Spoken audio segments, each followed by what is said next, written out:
Guy et Thérèse, merci de nous accueillir aujourd'hui dans votre appartement. Je vous ai demandé, comme à tous les paroissiens, d'évoquer le souvenir de Jean-Paul II dans le centenaire de sa naissance. Et je dois dire que vous m'avez répondu par mail quelque chose qui m'a dit que c'était obligé que je vienne vous interroger. Est-ce que vous pouvez nous dire pourquoi j'ai réagi à votre avis comme ça? Tout à fait. Donc, on se rappelle très bien de ce 16 octobre de 78. Tous les Français attendaient, tous les Français, non, le monde entier attendait que la fumée devienne blanche à Rome. Et nous attendions, en plus de fêter nos garçons jumeaux qui allaient avoir 3 ans, qui avaient 3 ans ce jour-là. Et on avait invité notre oncle prêtre, qui était archevêque de Rouen à l'époque, pour venir partager, souffler les bougies de nos fils. Comment s'appelait-il cet oncle? Il s'appelait donc Monseigneur André Paillet. D'accord, l'archevêque de Rouen, donc en 60... Archevêque de Rouen, oui, en 78. Le frère de votre père. Le frère de mon père. D'accord. Et on a vu qu'il y avait bon, un nouveau pape polonais. Et puis, un coup de fil de notre oncle disant je vais être un peu en retard parce que Paris-Normandie veut m'interroger. Bon, très bien. Et quand il est arrivé, alors là, il débordait d'enthousiasme. Il était un pape polonais, c'est extraordinaire. Et je le connais. Alors, ah bon? Il dit, ah bon, tu le connais?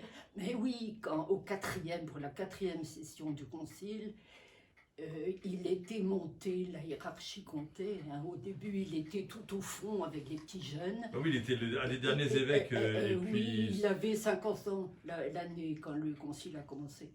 Et puis là, étant devenu archevêque coadjuteur, il a été propulsé dans le haut de conciliaire et il s'est trouvé voisin d'un certain cardinal Wojtyła, qui était polonais. Alors, ils ont tout de suite discuté en anglais puis en français, avec beaucoup d'amitié, et puis s'interrogeant chacun, le diocèse de Rouen et le diocèse donc de Cracovie, si je ne m'abuse.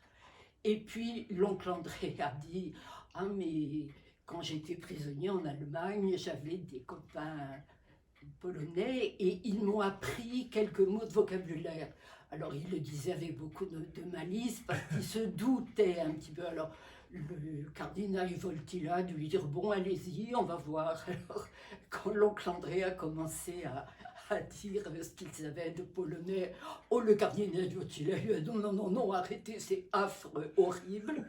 Vous n'avez pas l'équivalent en français. » Bon. Et voilà, bon, donc ils se sont vus pas mal, ils ont beaucoup sympathisé. Et après, quand donc, le cardinal Wojtyła est devenu, donc, ce 16 octobre 78, est devenu pape, notre oncle était ravi. Ils ont aussi, je me rappelle, parlé d'un ami de l'oncle André, oui, qui avait été professeur du pape, de Jean XXIII. De Jean-Paul II. De Jean-Paul II. D'accord. Et après, bon, quand l'oncle André allait à Rome, puisqu'il avait fondé là, le pèlerinage des jeunes, qui maintenant est vieux, et il demandait toujours une audience au Saint-Père, et puis c'était des retrouvailles très, très chaleureuses, hein, oui. Très, voilà. Oui, oui. Voilà. On a une photo d'ailleurs, si ça vous intéresse. Oui, une photo de lui, mais ce n'est pas une photo du jour. Ah non, c'est une photo. Oh ben, au cours d'un des pèlerinages. Au cours d'un des pèlerinages, oui. Et notre fille, l'une de nos filles a fait un pélé, mais notre oncle n'était plus dans le diocèse, c'était Monseigneur Duval. Et Elisabeth avait dit à son oncle, son grand-oncle, est-ce que je peux dire bonjour de ta part au Saint-Père si je suis à côté de lui à un moment? Oh, mais bien sûr, lui avait dit notre oncle.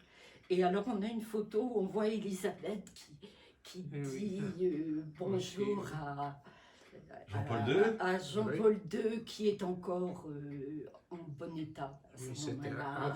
Avant très souriant, avant qu'il ne... Oui, voilà. Bon, ben voilà. Donc c'est une histoire vraiment qui pour nous est très impressionnante et vraiment vraiment, je suis très heureux que vous ayez accepté que je vienne aujourd'hui Oh, bah, pour écoutez, que vous c'était- puissiez oui, mais nous... c'est vrai que c'est un souvenir et on ne peut pas oublier la date de son élection, évidemment, puisque nos fils avaient 3 ans C'est ça. ce jour-là. Donc Ouais. toute la famille était réunie pour Ouais, célébrer la vie. Oui, c'était oui, là. Et, Voilà. et c'est vrai que notre oncle était ravi qu'on change un petit peu, que ce soit plus un pape italien, mais que ce soit un pape polonais. Il trouvait que en plus, enfin, il y avait quelque chose de plus. Puis le cardinal Wojtyła qu'il aimait bien. Voilà. Merci beaucoup Thérèse et Guy pour ces belles paroles qui vraiment nous Bah, montrent ça- que l'histoire de l'Église est liée par ces rencontres oui, et que oui, tous oui, oui. nous sommes du coup attentifs à cette histoire. Grâce à vous, la ville d'Oran va peut-être apprendre une des raisons profondes de ces rencontres magnifiques que beaucoup de jeunes du diocèse de Rouen Ah, ont oui, eues, bon, en particulier avec le pape Jean-Paul II pendant ces années. On a le souvenir du Père Bourg, qui était le grand accompagnateur et organisateur de ces pèlerinages. Mais nous savons désormais aussi que grâce à Monseigneur Paillet, votre oncle direct, eh bien, on a pu avoir effectivement accès à des Alors rencontres c'était, je crois, uniques. si je me rappelle bien, il y avait une année sur 2 à Rome, C'est ça, une année sur 2 à à Assise. Voilà, Voilà. exactement. Et donc maintenant, ce pélé continue. Non, cette Bien année. sûr, oui, oui. Alors oui, cette oui. année, il n'y aura pas de pèlerinage, Non. mais néanmoins, en tout cas, on a dans notre cœur beaucoup de vocations qui sont nées pendant ces pèlerinages, Oui. qui se sont Ah oui, oui, oui. Oui, il y avait confortées. eu il y a longtemps déjà un article dans la Croix qui disait que le diocèse de Rouen avait de la chance d'avoir des vocations suscitées par ce pèlerinage. Exactement. Eh bien, nous allons continuer ce pèlerinage et en tout cas, on va aussi prier dans par l'intercession de Saint Jean-Paul II pour que de nombreux jeunes puissent entendre l'appel du Seigneur au sacerdoce, à la vie religieuse, à la vie consacrée et au mariage, bien sûr, parce que c'est une vocation au cœur de notre Église. Merci beaucoup à tous les deux. Combien vous avez d'années de mariage, si vous pouvez nous le dire? On va avoir 53 années de mariage le 24 juin. Oui. Eh bien, nous Ouais. ferons mémoire de vous et de la beauté de votre amour et en vous remerciant encore pour ce témoignage. Merci beaucoup. À très bientôt, Guy et Thérèse.